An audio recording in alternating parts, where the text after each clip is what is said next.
TNA, TNA, TNA, TNA, TNA, TNA. What is up, guys? It is RSC 6414 here, back with another video. This time I'm reviewing TNA Impact Wrestling.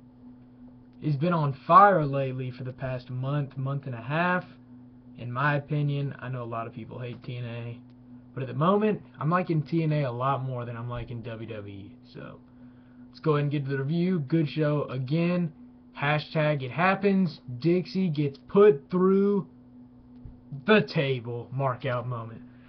Let's go ahead and get to the review. The first thing we have is Bram versus Abyss in a Monsters Ball match.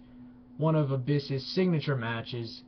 It was a good match, back and forth. Past few Monster Balls matches has been pretty good, in my opinion. Abyss at one point put Bram in a bed of thumbtacks. They were stuck in Bram's bag, bleeding. Then Magnus, who's ringside, who's Bram's friend, obviously, was distracting Abyss. Abyss turns around and Bram spears him right through a barbed wire table. That was pretty cool.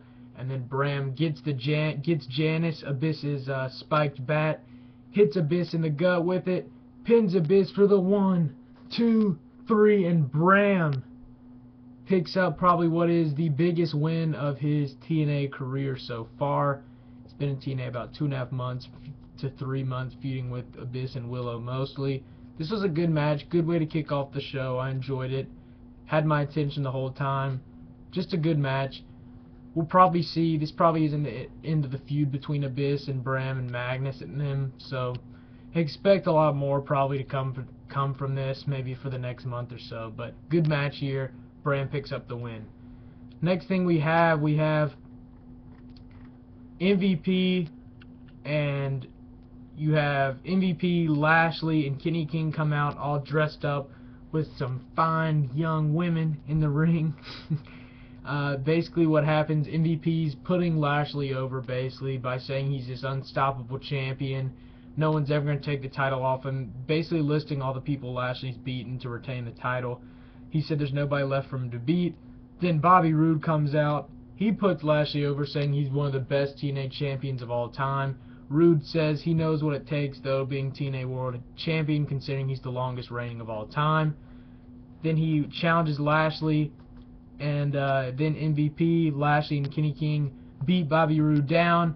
And then as they're beating Roode down, here comes Austin Aries and Eric Young to save the day. They clear the ring, and EY, Aries, and Roode end up on top at the end of the day. I wouldn't be surprised if next week we saw a 3-on-3 tag match between these 6 guys. I'd like to see it. It'd be a good match. And this feud between MVP, Lashley, Roode, and King, I very much see Lashley taking on Roode and Bound for Glory. I could really easily see that happening, or at one of those free Impact pay-per-view special kind of things on Spike. But either way, I'm almost guaranteeing that Roode's going to get a future shot at that TNA World Heavyweight Championship. So we'll see what the feud happens, see what happens from here. So it should be interesting to see what happens over time. Next thing we have the Bromans versus Samuel Shaw, Mr. Anderson, and Gunner, 3-on-3 tag action. This match was kind of short. This match basically was used to show the friction between Samuel Shaw and Mr. Anderson, how Anderson still doesn't trust Sam Shaw. Basically, this match lasted probably 3 or 4 minutes, maybe 5 at most. Gunner was going to tag Sam Shaw. Mr. Anderson reached out, tagged Gunner before he could tag Shaw. Anderson gets in the ring, and then Samuel Shaw gets in the ring, goes basically berserk, takes out all 3 members of the Bromans. Anderson's like, "What are you doing? Are you crazy?" Anderson gets distracted. Robbie E rolls Anderson up from behind with the 1, 2, 3. Sam Shaw doesn't break it up in time. Robbie E gets the winning pinfall on Anderson. The friction between Shaw and Anderson continue. The Bromans pick up the win. But it was a whatever match. It's cool the Bromans got a win though, right?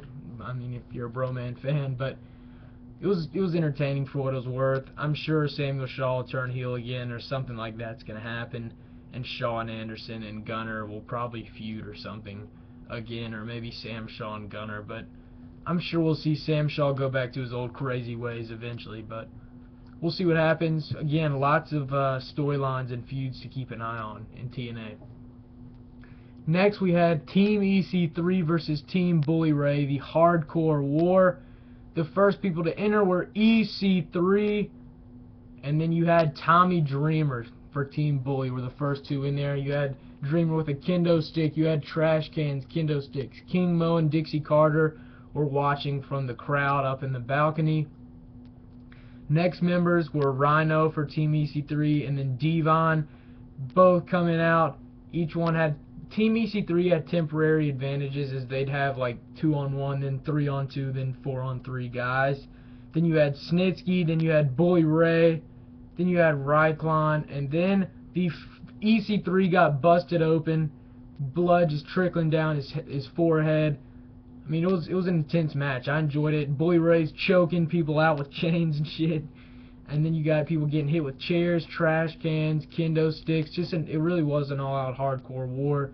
It was a good match. I was entertained throughout the whole part. I thought this was the best match of the night, in my opinion.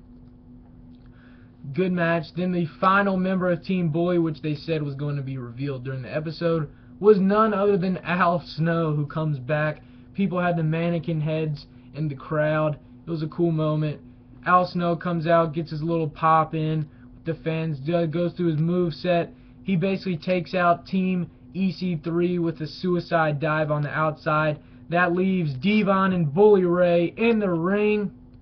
They hit 3D on Rhino for the 1, 2, 3, and Team Bully Ray defeats Team EC3 with Team 3D's finisher. Good match. I was entertained, like I said. People getting busted open, hardcore weapons. What more do you want in a hardcore war? Just a good match. Really enjoyed this feud between Bully Ray and Dixie. In my opinion, I was more entertained with this feud than anything WWE's got right now. WWE, I mean, it's doing alright, but for now, I think TNA's on fire. Even without their Spike TV deal, that's the downset that everybody's going to remember. But you got to look at it. The current in-ring product for TNA is doing really well compared to what it's done in the past year. So just think positive. Hopefully they can get that TV deal soon. But good match here. After the match, Bully Ray basically calls out Dixie Carter, says she knows what's going to happen at the end of the night.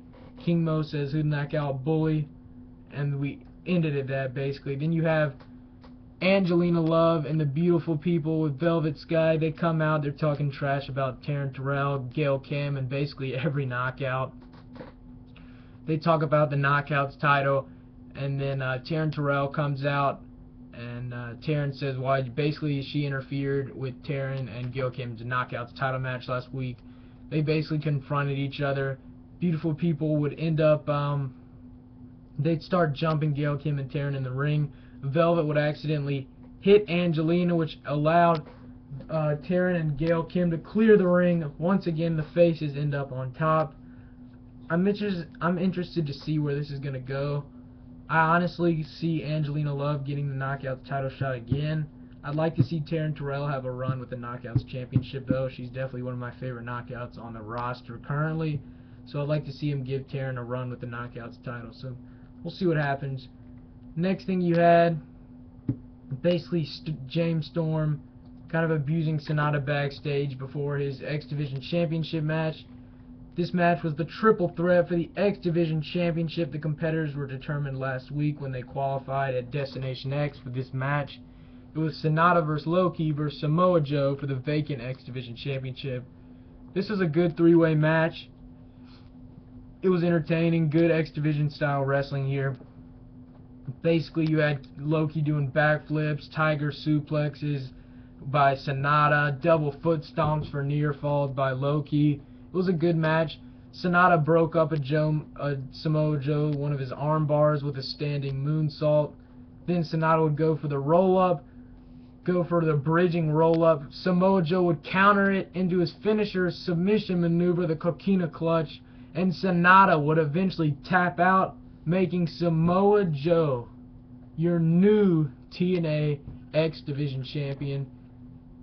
What can you say? Samoa Joe is one of the guys you think of when you think X Division. because of all the history he's had in TNA with the X Division and the X Division Championship, and one of the most memorable feuds in TNA history with Kurt Angle. So, I mean, hey, they're giving him the title. Why not, right? I mean, at this point, why not? Low-key won a match at TNA One Night Only's Extravaganza pay-per-view in the Ultimate X match.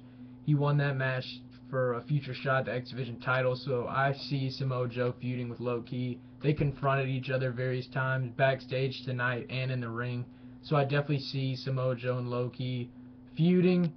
As for Sonata, I see him feuding with Great Muta after he attacked him and having a match, teacher versus student kind of thing at Bound for Glory. So, should be good stuff going on in TNA in the future. I'm interested to see what happens.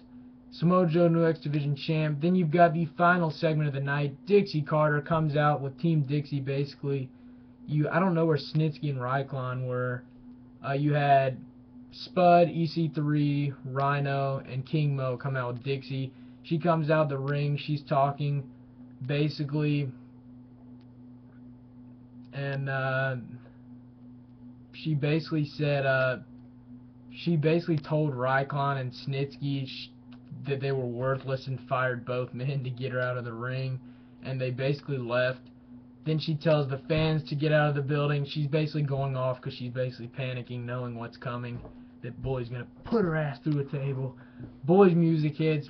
Bully Ray, Tommy Dreamer, Devon are carrying a table to the ring with Dixie's name on it. Bully said he's waited for a very long time. He's promised to do this for the fans, that he'd put Dixie through a table. We've been waiting for it for months. King Mo drills Tommy Dreamer. King Mo gets taken out by Bully. Eventually, Team 3D takes out Dixie Carter's goons. It's just Team 3D and Dixie in the ring. But then Dixie rolls out of the ring with Rockstar Spud. They're going up the entrance ramp, and then all the faces from the TNA locker room come out. They corner Dixie. She gets put back in the ring by Tommy Dreamer. That leaves Dixie Carter, Devon, and Bully Ray, Team 3D, left in the ring with a table by themselves. They've got Bully Ray in the powerbomb position, about to put Dixie through a table. Bully powerbombs Dixie right through a table. Everybody in the freaking crowd was marking out. Huge pop. TNA chants. The loudest I've heard a TNA show in God knows when. It was great. I was marking out. It was just an awesome moment here. Something we waited for almost ever since that Dixieland horse shit that we had to go through with that terrible ass Magnus title reign and all that other bullshit that took like 12 people for Magnus to retain. And that was like a low point for TNA at that point. Finally, Dixie Carter gets what's coming to her. Gets put through the table. I was marking out, like I said. Just a good way to end the show. And a good way to end the NYC tapings. Then there's some more tapings tonight. Spike officials were at, so hopefully they can reach an agreement for a new TV deal. But overall, good episode of Impact Wrestling. The overall grade I give tonight's episode, 7.5 out of 10. 7.5 out of 10 is the overall grade I give tonight's episode of TNA Wrestling. Big pop. The TNA locker room, fans, and wrestlers were all celebrating the ring after Dixie got put through the table, so it was a cool moment. Again, overall grade, 7.5 out of 10. Hope you enjoyed this review. Check out my other videos and subscribe. Thanks, guys. RSC 6414. Deuces.